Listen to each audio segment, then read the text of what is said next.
Radio Malabar is a radio station built by the Dutch in 1917, located on Mount Puntang, Bandung, West Java.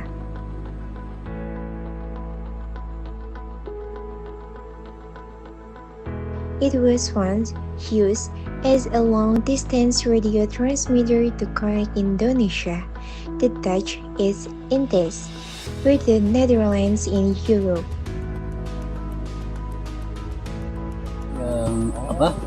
Ini kan berdirinya dibangunnya tahun 1917. Penyelesaiannya 1923. Ini pada tahun 1946 ini di bumi hanguskan, dihancurkan karena takut dipakai oleh Jepang. Ini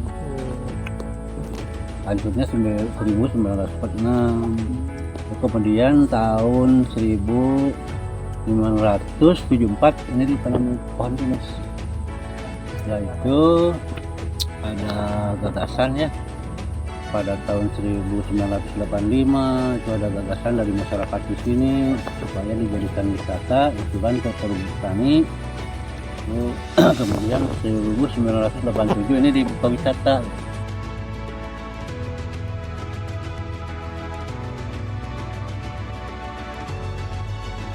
Assalamualaikum warahmatullahi wabarakatuh. Hello everyone. History is more than that, and even it is the story of people and ideas that shape our world. In this documentary, we journey back in the time to uncover untold stories and defining moments that shape history. Welcome to our journey through the past. Now let's begin our exploration of history.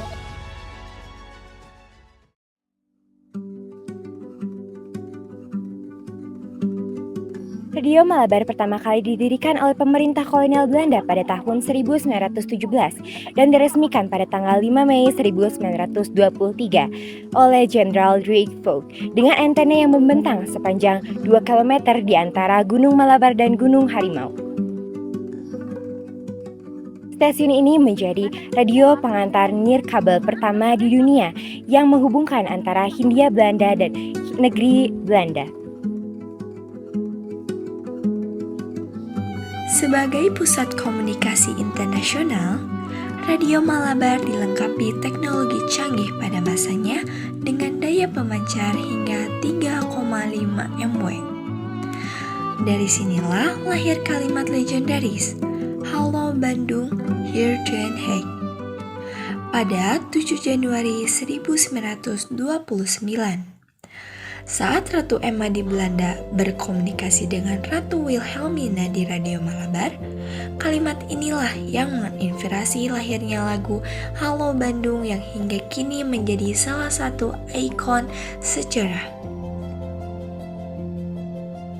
Pada tanggal 8 Maret 1942, Radio Malabar berhenti mengudara di tangan kekuasaan kolonial Belanda. Namun di tangan pemuda Indonesia, Radio Malabar ini berperan sangat penting pada tanggal 17 Agustus 1945. Proklamasi kembali disiarkan oleh Radio Malabar.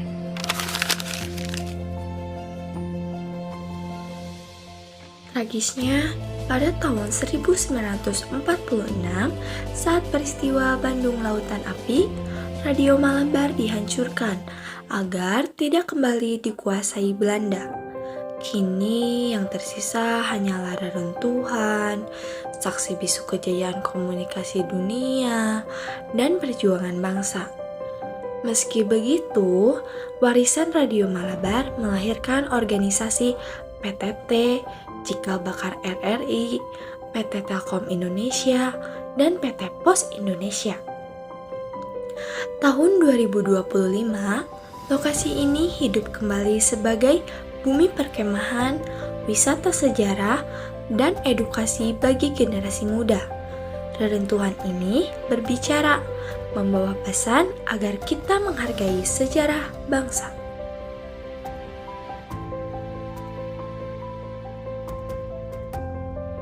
Gua Belanda di Gunung Puntang berfungsi sebagai tempat perlindungan dan markas pengendalian Radio Malabar. Gua ini digunakan Belanda untuk menyimpan peralatan dan menjaga keamanan. Jadi, Gua Belanda menjadi fasilitas penting yang menunjang kelancaran operasi Radio Malabar.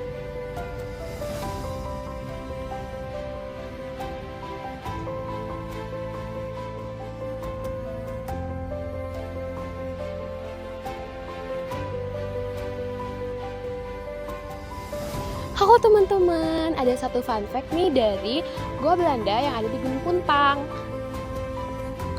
Nah, konon katanya lorong gua ini akan menuju ke sebuah curug atau air terjun yang dikenal dengan sebutan Curug Siliwangi.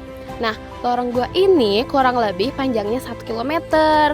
Dan siapapun yang berhasil menyusuri lorong gua ini sampai ke Curug Siliwangi konon akan mendapatkan sesuatu yang merupakan peninggalan dari Prabu Siliwangi. Namun sampai sekarang belum ada fakta atau bukti dari cerita tersebut. Kalau teman-teman mau tahu dan mau membuktikan sendiri, datang ke sini ya.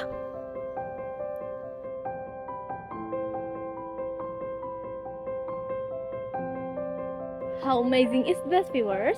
From Mount Puntang, the world's one heard the voice of the Nusantara, even the proclamation of Indonesian independence. Now, out of only ruins remain, Radio Malabar still stand as an invaluable historical treasure. On behalf of our group, we take our leave. Wassalamualaikum warahmatullahi wabarakatuh.